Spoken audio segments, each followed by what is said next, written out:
Welcome back to our channel, ladies and gentlemen.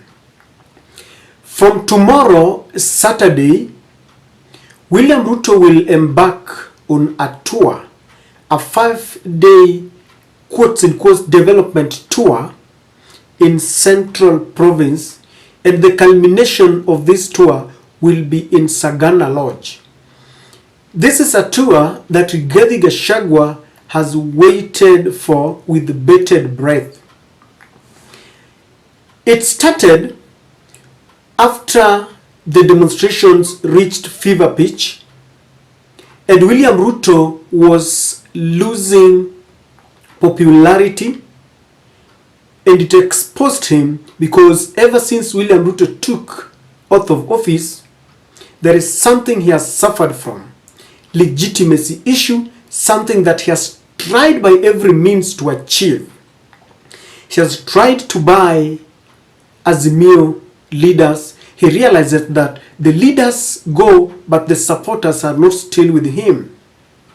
He has tried infiltrating Nyanza. He realizes that Raila is entrenched in that place. After the police killed people on the streets during the demonstrations, and there was a lot of condemnation even from the international bodies like the United Nations Human Rights Office, William Ruto realized that he was carrying a burden on his shoulder. He was carrying some sin on his back, and he needed a place to wash the sins. So Raila Odinga forced, literally, William Ruto to go back to the streets and campaign. He went to Vihiga. It was a fiasco because the residents there shouted at him, heckled him, and telling him tunataka unga, because Kenyans were fighting to get the high cost of living lowered. So he failed to sanitize himself. He went to Kisii after dishing out money, because in every tour, people were being given money. In Kisii, it was even more fierce because they made a lot of noise, heckled him. Even the leaders who were sent to prepare the way did not succeed. They even rejected the money. So again, he failed to wash his sins in Kisii. Then he went to the coast, all in a bid to try and get the legitimacy issue, to show the whole world that he has got the people. Because when people went to the streets for the demonstrations, people thronged the streets, and William Ruto used the power of the police. So it was like the power of the police and the power of the people. Raila was simply showing him, I have the people.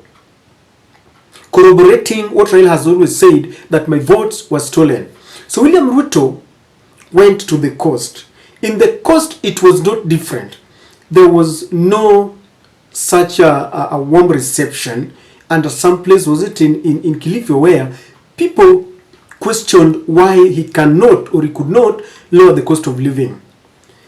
So in all those places, because remember, those places that I've mentioned have always been Raila strongholds. And William Ruto has always tried, because he thought that those are the areas he called swing votes. He's looking at 2027, and he was thinking if he can get hold of those areas, then he will be home and dry. Turns out that it's not working for him, because it came at a very dangerous time. He is between a rock and a hard place. He wants those votes, and at the same time, he is playing to please the international community, IMF and World Bank, which have given him conditions and is raising taxes that people don't want. So he wants their votes, at the same time he's raising the taxes, and so it is like water and paraffin, they don't agree. So William Ruto knew where he could go and wash all his sins.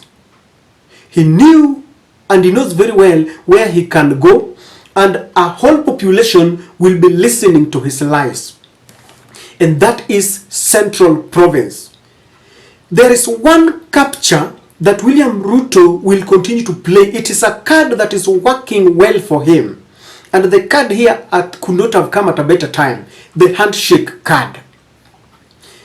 Let me tell you, the tour has been mentioned that it will begin from Githurai, and it will be a Meet the People tour. A Meet the People tour, number one, is supposed to show just how the crowd come there, and you want to show with cameras that you also have the people.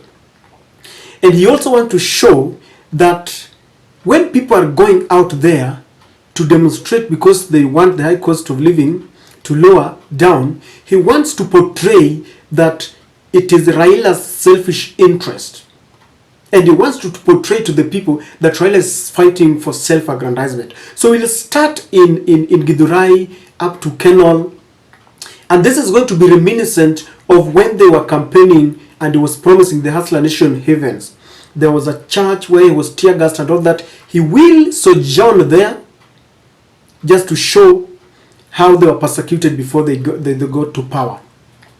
And so the culmination of this will be in Sagana. The whole of Mount Kenya UDA leadership will sit there listening to one man. Because if there is a region that William Ruto has coiled and he has pocketed, it is the Mount Kenya.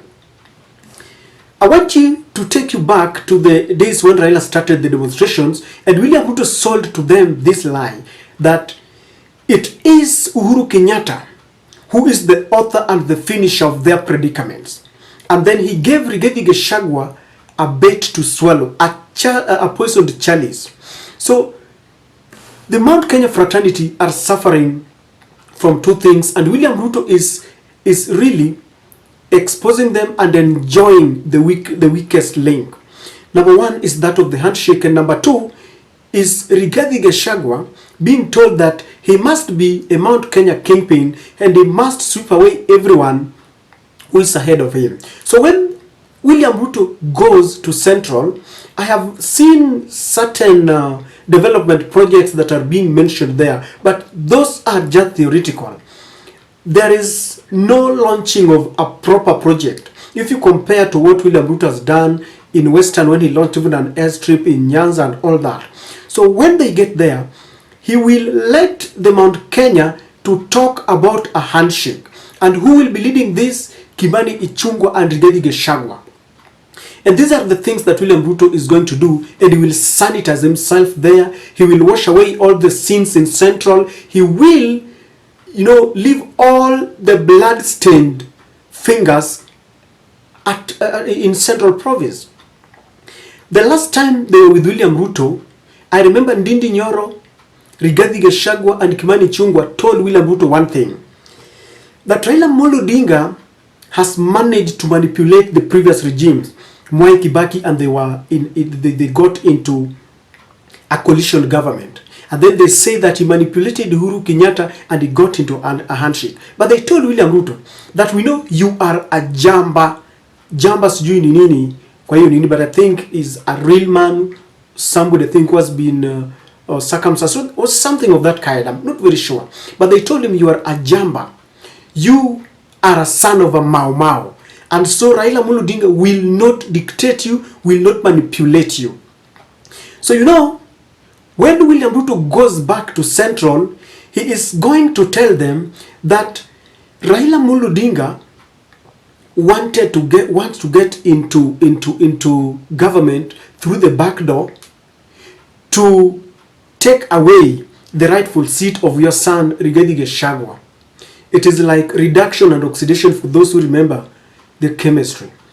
That Raila is like someone who will take away the oxygen that you have, and he adds to himself. And so the Mount Kenya fraternity, for the entire 5 days, they will be singing one thing: no nusu mkate, no handshake. No nusu mkate, no handshake. And then William Ruto will respond by sanitizing himself that I unleashed the police brutality to kill people in Kisumu, to shed blood because I wanted to protect your seat, because Raila wanted to take it. In that manner, he will be washing away all the sins in Central, and the blood will remain there. Number two, the legitimacy issue that William Ruto has never captured, has failed to get in the regions that I've mentioned, in coastal area, in Vihiga Western, in Kisii, and in Homa Bay when he went for the inauguration for a Thanksgiving ceremony of the Interior PS, Raymond Molo. He never got to them there.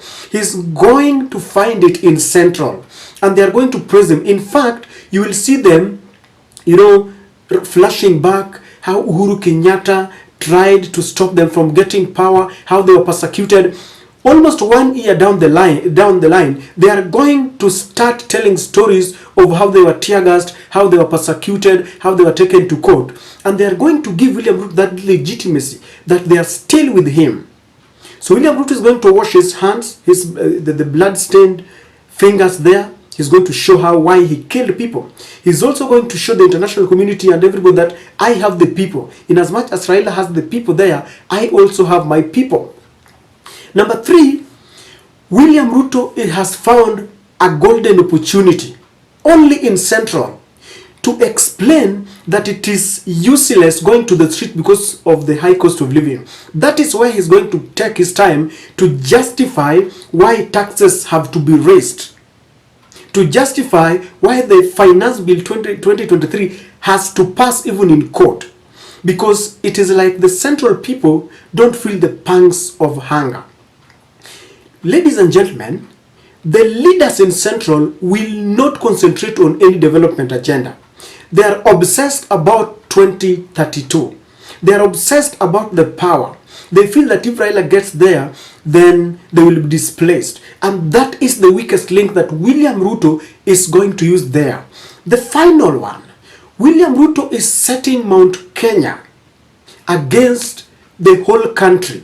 Because when the whole country is crying about the high cost of living, the whole country is crying about insecurity. The whole country is crying fall of misused fertilizer that was given freely as a donation from Russia, and it was sold to the farmers. It is in Mount Kenya where William Ruto is going to justify everything. And how do you do that?